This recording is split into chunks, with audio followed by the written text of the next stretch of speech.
لبيك اللهم لبيك لبيك لا شريك لك لبيك। প্রত্যেক সামর্থ্যবান মুসলমানের জীবনে একবার হজ করা ফরজ।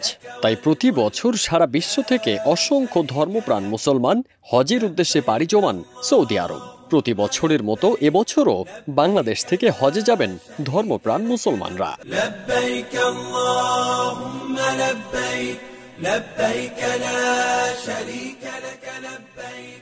৮ এপ্রিল সচিবালয়ে এক সংবাদ সম্মেলনে ধর্ম উপদেষ্টা ডক্টর আফম ও খালিদ হোসেন বলেছেন, আগামী ২৯ এপ্রিল থেকে হজ ফ্লাইট শুরু হচ্ছে। শীঘ্রই ভিসা প্রক্রিয়াকরণ সম্পন্ন হবে। চাঁদ দেখা সাপেক্ষে আগামী ৪ জুন সৌদি আরবে পবিত্র হজ অনুষ্ঠিত হতে পারে। ধর্ম মন্ত্রণালয় সূত্র জানিয়েছে, বাংলাদেশ থেকে সরকারি মাধ্যমে ৫,২০০ এবং বেসরকারি মাধ্যমে ৮১,৯০০ জন হজ যাত্রী এবছর হজ পালন করার কথা রয়েছে।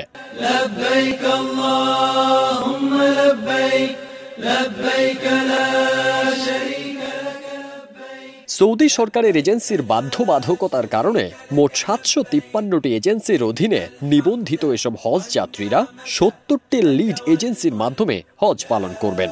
ধর্ম উপদেষ্টা এজেন্সিগুলোকে সতর্ক করে বলেন, এজেন্সির অবহেলা বা গাফিলতির কারণে কোনো হজ যাত্রী যদি হজ না করতে পারে সে দায় সংশ্লিষ্ট এজেন্সিকেই নিতে হবে। এ দায় কোনোভাবেই ধর্ম মন্ত্রণালয় নেবে না।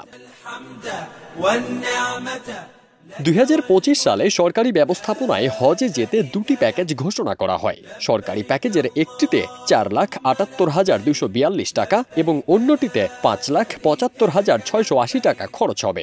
বেসরকারি সাধারণ প্যাকেজে ব্যয় করতে হবে ৪,৮৩,১৫৬ টাকা। হজ শেষে ১০ জুন থেকে ফিরতি ফ্লাইটে দেশে ফিরতে শুরু করবেন হজ যাত্রীরা। ফারদিন সানি, দেশ রূপান্তর।